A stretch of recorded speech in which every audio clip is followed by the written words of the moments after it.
Let's start with a big story that we are tracking on WION at this hour. It is a big moment in American politics, especially for the Democrat Party, as Joe Biden has now officially set up his November clash for the White House with sitting U.S. President Donald Trump. The former vice president wrapped up the Democratic convention with his acceptance speech, where he promised to end the season of darkness in America under Donald Trump.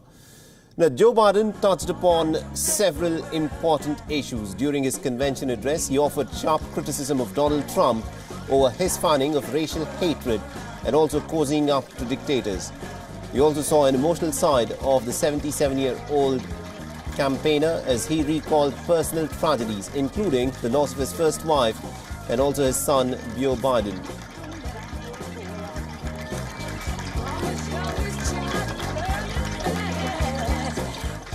What we know about this president is if he's given 4 more years, he'll be what he's been for the last 4 years. A president who takes no responsibility, refuses to lead, blames others, cozies up to dictators, and fans the flames of hate and division. He'll wake up every day believing the job is all about him, never about you. One of the most important conversations I've had this entire campaign, it was with someone who was much too young to vote. I met with 6-year-old Gianna Floyd the day before her daddy, George Floyd, was laid to rest. She's an incredibly brave little girl. And I'll never forget it. When I leaned down to speak to her, she looked in my eyes and she said, and I quote, "Daddy changed the world. Daddy changed the world." Her words burrowed deep into my heart. Maybe George Floyd's murder was a breaking point. Maybe John Lewis is passing the inspiration. But however it's come to be, however it's happened, America's ready, in John's words, to lay down, quote, "the heavy burden of hate at last," and to end the hard work of rooting out our systemic racism. It will be the work of the next president to restore the promise of America to everyone. And I'm not going to have to do it alone, because I'll have a great vice president at my side, Senator Kamala Harris. She's a powerful voice for this nation. Her story is the American story. She knows about all the obstacles thrown in the way of so many in our country: women, black Americans, South Asian Americans, immigrants, the left out and the left behind. But she's overcome every obstacle she's ever faced. No one's been tougher on the big banks and on the gun lobby. No one's been tougher in calling out the current administration for its extremism, its failure to follow the law, its failure to simply tell the truth. All right, so that was the nominee of the Democrats, Joe Biden, there making his campaign speech, accepting the nomination to run for the presidency for an election that is to be held in the month of November later this year. And to give us more perspective on the convention that has now ended, we're joined in by Jagrati Dave, who's joining us live from Washington, D.C. and has been looking at all the developments that are taking place there. Jagrati, Joe Biden made a very important pitch. He said that it is time to end the season of darkness in America under Donald Trump. He's touched upon a whole wide variety of issues. Has he made the right pitch to take on Donald Trump?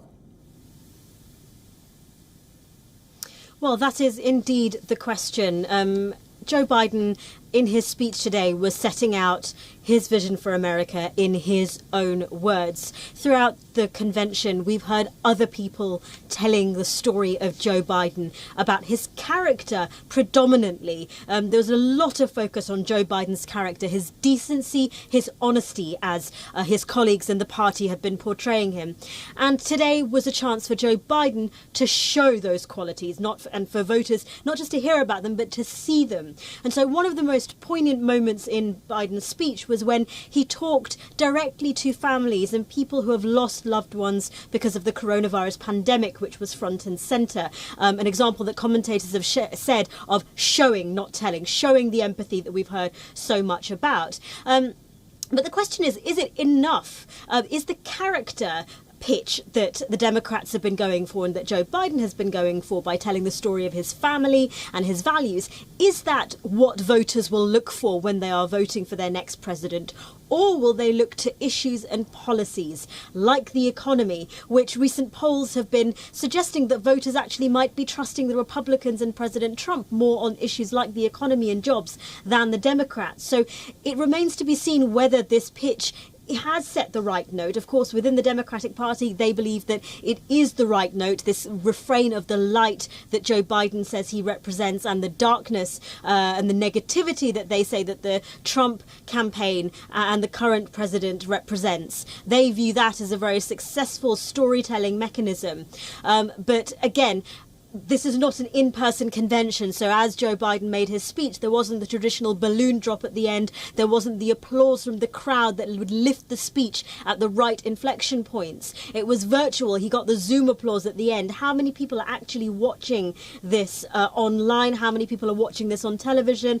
Early research from the first few days of the conference of the convention suggested that the viewership was down in comparison to 2016. How much that will affect Joe Biden and the post-convention bounce that candidates traditionally get, that also remains to be seen. Absolutely indeed. But the one person that we know who was actually watching this address by Joe Biden was President Trump himself, because he's put out a tweet, and I would like to quote him here. He said, "In 47 years, Joe did none of the things that he now speaks of. He will never change, just words." Do you think President Trump, with the events that have now taken place in the last 6 months, with the outbreak of the coronavirus pandemic, with the economy having gone into a bit of a tailspin because of the lockdowns and also because of the race tensions that have erupted in the United States, will he be just a little bit more nervous taking on Joe Biden in the elections in November? Well, these are all clearly issues that are front and centre of this election, and clearly they are playing on the Trump campaign's mind. And the president has not let his opponents, as traditionally they do, have the limelight during their convention and during the speech. Donald Trump has been tweeting, he's been holding rallies. He's been making policy announcements. He's not let the Democrats have their moment in the sunshine.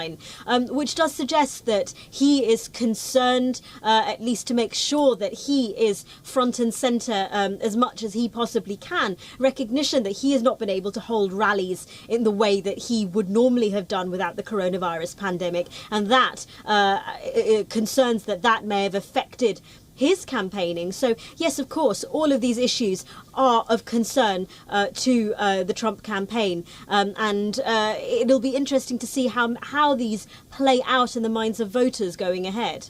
Absolutely indeed. And one big challenge is to actually get the voters to come out and vote in the month of November. Now, Joe Biden said that all elections are important, but this one is specifically so because it is a battle for the soul of the nation. How are the people of America looking at this election, considering the fact that it is going to be taking place in the middle of a pandemic? Yes, that is a concern amongst state officials and amongst people who go out and vote. The Democrats are characterizing, as you rightly said, characterizing this election as an existential moment. Joe Biden said that this isn't just about votes for one time round. He said that this election will effectively characterize America going ahead. He suggested that the implications, the impact of this election will carry on and define America for a long time to come. So that is how the Democrats are seeing this. And the issue of voting, the issue of going out to vote, how Americans are going out to vote, is something else that played out throughout the convention. At the same time, the Republicans and President Trump are claiming that the Democrats are trying to steal the election by this emphasis on mail-in voting, which President Trump is very much against, claiming that it leads to fraud, even though there is no evidence that mail-in voting is susceptible to widespread fraud. Studies do not show this. And the Democrats are making the case, accusing the president of trying to sabotage, in the words of House Speaker Nancy Pelosi and others, sabotage the election by trying to make changes to the post office and to the efficiencies and the slowing down of deliveries in the post office to make it harder for Americans to vote. So there is a real battle going on about voting between both of the parties, which is of huge concern to officials and to people who are concerned about how they're going to vote and whether their vote, how they're going to actually achieve to vote for the candidate that they want. All right, we'll have to leave it there. Thank you very much.